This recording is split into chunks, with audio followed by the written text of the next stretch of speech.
नमस्कार दोस्तों, आज की मूवी एक हॉरर थ्रिलर मूवी है। मूवी के शुरुआत में हमें सुएन नाम की एक लड़की को दिखाया जाता है जिसको उसकी मदर बिजली की तारों से फिजिकली टॉर्चर कर रही होती है। फिर मूवी शिफ्ट होता है और एक एमेंडा नाम की औरत को दिखाया जाता है जो कि घर में लगी सारे इलेक्ट्रिक वेयर और बल्ब को बेसमेंट में रख रही होती है क्योंकि एमेंडा को कोई भी इलेक्ट्रॉनिक सामान पसंद नहीं होता। फिर एक लड़की को दिखाया जाता है जिसका नाम क्रिस होता है जो एमेंडा की बेटी होती है। दोनों एक साथ मिलकर मधुमक्खी की शहद निकाल रहे होते हैं जो कि उनका बिजनेस होता है। फिर एक दिन रात को सोते वक्त एमेंडा को फील होता है कि उसके कमरे में कोई है। आँख खोल के देखती है तो उसे एक औरत की घोस्ट दिखाई देती है जिसे देख एमेंडा डर जाती है। फिर अगले सुबह डेनी नाम का एक आदमी को दिखाया जाता है जो कि एमेंडा की शहद का बिजनेस डिस्ट्रीब्यूटर होता है। डेनी के थ्रू से उसका बिजनेस काफी अच्छा चल रहा था। उनके पास कोई फोन भी नहीं होता। वे लोग बहुत नॉर्मल सी लाइफ जी रहे होते हैं। एक बार क्रिस अपनी शहद का बिजनेस के लिए डेनी से मिलने जा रही थी। तभी रास्ते में क्रिस को एक आदमी दिखता है जो कि कोरियन लैंग्वेज में क्रिस को कुछ पूछ रही थी पर क्रिस को कुछ समझ नहीं आता। पर क्रिस का नजर उसकी कार के अंदर रखे हुए एक बॉक्स के ऊपर गिरती है। जैसे वो उस आदमी से उसके बारे में पूछती, वो आदमी उधर से निकल जाता है। फिर हम देखते हैं वो आदमी एमेंडा की घर की ओर आता है। दरअसल वो आदमी और कोई नहीं एमेंडा के अंकल होता है जो कि एमेंडा को सुएन कह के बुला रहा था। तभी हमें पता लगता है मूवी के स्टार्टिंग में जो टॉर्चर हुई लड़की को दिखाया जा रहा था वो एमेंडा ही थी। इधर जब एमेंडा अपने अंकल को देखती है वो खुश नहीं होती और सारे इलेक्ट्रिक सामान को कार के अंदर रख के घर में आने को कहती है। फिर एमेंडा और उसके अंकल माँ की आखिरी समय में देखने आने के लिए बात कर रहा था। उसी समय एमेंडा को अंकल के पीछे एक घोस्ट नजर आती है और कुछ ही पलों में वो गायब हो जाती है। फिर एमेंडा अपने अंकल को इधर से चले जाने को कहती है क्योंकि वो अपनी मदर के बारे में बात नहीं करना चाहती क्योंकि उसकी मदर उसको काफी टॉर्चर करती थी, वो भी बिजली की तारों से। इसलिए एमेंडा को कोई भी इलेक्ट्रिक आइटम पसंद नहीं थे। दरअसल इलेक्ट्रिक आइटम से उसे अपनी बचपन की बात याद आती थी जिससे वो बहुत डर जाती थी। इधर उसके अंकल जाते हुए उसको एक बॉक्स देता है जिसमें उसकी मदर की अस्थियां और कुछ आखिरी निशानियां थी। फिर अगले सीन में हमें डेनी का ऑफिस दिखाया जाता है जहां पर डेनी का भांजी थी जिसका नाम रिवर था। फिर क्रिस और रिवर बातें करते हैं और अच्छे दोस्त बन जाते हैं। इधर एमेंडा उसी बॉक्स के सामने बैठी होती है और उसे खोलने जा ही रही होती है। उसे ऊपर के कमरे में कुछ आवाज सुनाई देती है। जब वो ऊपर के कमरे में जाती है उसे एक लेटर मिलती है जिससे एमेंडा को पता चलता है क्रिस एक यूनिवर्सिटी में ज्वाइन करने चाहती है, जिसे एमेंडा परेशान हो जाती है। तभी क्रिस घर आ जाती है और वही बॉक्स को देख के हैरान हो जाती है और उसे खोलने की कोशिश कर रही होती है। तभी एमेंडा चिल्ला के उसे खोलने को मना कर देती है। फिर एमेंडा क्रिस को वो लेटर के बारे में पूछती है जिसे क्रिस कहती है वो फॉर्म डेनी ने उसे दिया था पर वो यूनिवर्सिटी नहीं जाएगी, लेकिन उसके मन में यूनिवर्सिटी जाने को बहुत इच्छा थी। फिर एमेंडा उस बॉक्स को खोलती है जिसके अंदर से एक डरावनी मांस निकलता है जो कि इंसान की तरह सांस ले रहा था, जिसे देख एमेंडा डर जाती है। तभी एमेंडा को किसी का चिल्लाने की आवाज आती है। जब वो देखने जाती है तभी उसे एक मुर्गी का चूजा दिखता है। जब वो उसे पकड़ने वाली होती है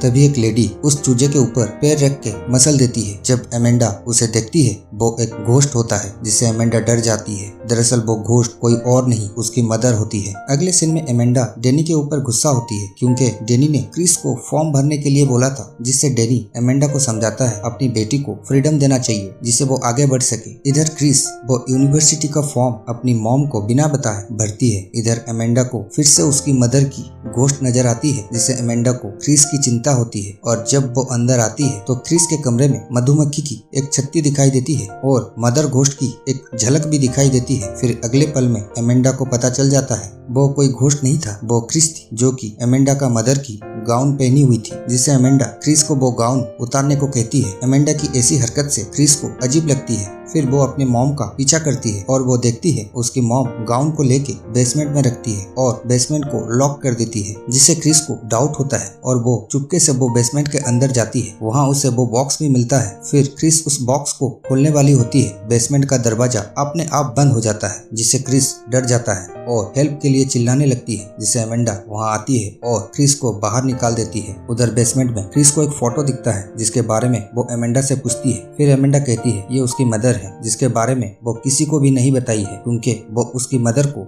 बिल्कुल ही पसंद नहीं करती थी। वो उसे बहुत टर्चर किया करती थी जिसके लिए वो घर छोड़ के यहाँ आ गई थी। फिर मास्क के बारे में पूछने से एमेंडा कहती है ये मास्क हमारे फैमिली का ट्रेडिशनल मास्क है और इस बॉक्स में उसकी मदर का अस्थियां हैं जिसे आखिरी रिचुअल के लिए अंकल यहाँ दे गए थे। पर एमेंडा को ये सब में विश्वास नहीं था और ना ही वो उसकी मदर को पसंद करती थी, इसलिए वो यहाँ उसे रखा है। ये सब सुन क्रिस एमेंडा के ऊपर गुस्सा होता है क्योंकि उसका उसका मदर ये सब उसे नहीं बताई थी। फिर अगले दिन डैनी और उसका भांजी रिवर डिनर के लिए एमेंडा के घर आते हैं। क्रिस रिवर को अपने कमरे में ले जाती है, जिससे रिवर क्रिस को पूछती है तुम बिना लाइट का यहाँ कैसे रहती हो। तभी रिवर को एक कॉल आता है, जिससे क्रिस फोन देख पूछती है तुम फोन घर में कैसे लाई हो, क्योंकि इलेक्ट्रिक आइटम से मेरी मॉम की तबीयत खराब हो जाती है। इससे रिवर कहती है अगर तुम्हारी मॉम की तबीयत खराब होनी होती तो अब तक हो जाती, क्योंकि जब से मैं इधर आई हूँ तब से मेरे पास ये फोन है। ये सुन क्रिस सोच में पड़ जाती है, इसलिए वो अपनी मॉम को इलेक्ट्रिसिटी से तकलीफ है कि नहीं जानने के लिए नीचे के कमरे में जाती है और लाइट ऑन कर देती है, जिससे पूरे घर में इलेक्ट्रिसिटी ऑन हो जाता है। पर उसकी मॉम को कुछ नहीं होता, जिससे क्रिस समझ जाती है उसकी मॉम उसे झूठ बोल रही थी। फिर इधर क्रिस देखती है कि इसकी यूनिवर्सिटी का फॉर्म कोई खराब कर दिया है, जिससे क्रिस को लगता है कि ये उसकी मॉम ने किया होगा और क्रिस उसकी मॉम से झगड़ा करने लगती है, जिससे अमेंडा कहती है ये उसने नहीं, उसकी घोस्ट मदर ने किया है। ये सुन क्रिस अपनी मॉम को पागल कहती है, जिससे अमेंडा क्रिस को थप्पड़ मार देती है। क्रिस भी अपनी मॉम को थप्पड़ मार देती है और उधर से चली जाती है। फिर अगले सीन में अमेंडा एक गड्ढा खोद के अपनी मदर की अस्थियों को दफना देती है। अमेंडा दफना के जा ही रही होती है, एक रिवन अमेंडा को पीछे से खींच के उसी गड्ढे की तरफ ले जाती है। जैसे तैसे वो उससे छूट जाती है, लेकिन दोबारा एक कपड़ा अमेंडा को मुंह ढक के उसे बेहोश कर देती है। फिर हमें बैकग्राउंड में समझाया जाता है कि अमेंडा की मदर की मकसद क्या है। दरअसल वो भी ये चाहती है कि क्रिस अमेंडा से अलग हो जाए, ताकि अमेंडा भी फील कर सके जो अमेंडा जाने के बाद उसकी मदर फील की थी। फिर अगले सीन में क्रिस को दिखाया जाता है जो कि अपनी किए पर शर्मिंदा थी। फिर क्रिस अपनी मदर को देखती है जो कि अपनी ग्रैंड मदर की ड्रेसअप में थी, जिससे क्रिस परेशान हो जाती है। फिर अमेंडा अपनी ग्रैंड मदर के लिए पूजा करने को कहती है, पर क्रिस मना कर देती है, जिससे अमेंडा कहती है तुम्हारी मदर भी ऐसे ही थी जिसके लिए मैं इलेक्ट्रिक शॉक देती थी। इससे ये पता लग जाता है कि अमेंडा के अंदर उसकी मदर की आत्मा घुस गई थी। फिर अमेंडा कहती है अगर तुम मेरी बात नहीं मानी तो मैं तुम्हें भी टॉर्चर करूंगी, जैसे तुम्हारी मॉम को किया करती थी। फिर अमेंडा एक इलेक्ट्रिक वायर लेके क्रिस के तरफ बढ़ती है। ये देख क्रिस घर के बाहर भागती है, फिर भी अमेंडा क्रिस को पकड़ लेती है। तभी क्रिस अमेंडा के मुंह पे एक पंच मारती है, जिससे वो मास्क गिर जाता है। तभी अमेंडा के अंदर से उसकी मदर की आत्मा बाहर निकल जाती है। तभी दोबारा अमेंडा को उसकी मदर घोस्ट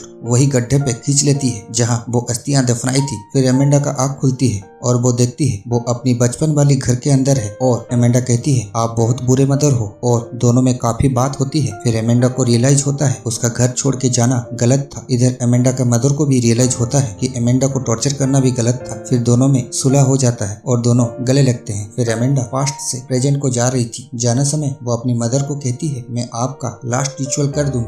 दरअसल उसकी मदर की आत्मा इसलिए भटक रही थी कि उसका लास्ट रिचुअल नहीं किया गया था। फिर अगले सीन में अमेंडा अपनी मदर की लास्ट रिचुअल कर देती है और क्रिस को भी यूनिवर्सिटी जाने के लिए परमिशन दे देती है। अब अमेंडा समझ गई थी वो धीरे धीरे अपनी मदर की तरह बनते जा रही थी। फाइनली वो समझ जाती है किसी को जकड़ के रखना सही नहीं है, इसको फ्रीडम से जीने का हक देना चाहिए। और यहीं पे मूवी खत्म हो जाता है। आपको ये कहानी कैसी लगी कमेंट करके जरूर बताइएगा। धन्यवाद।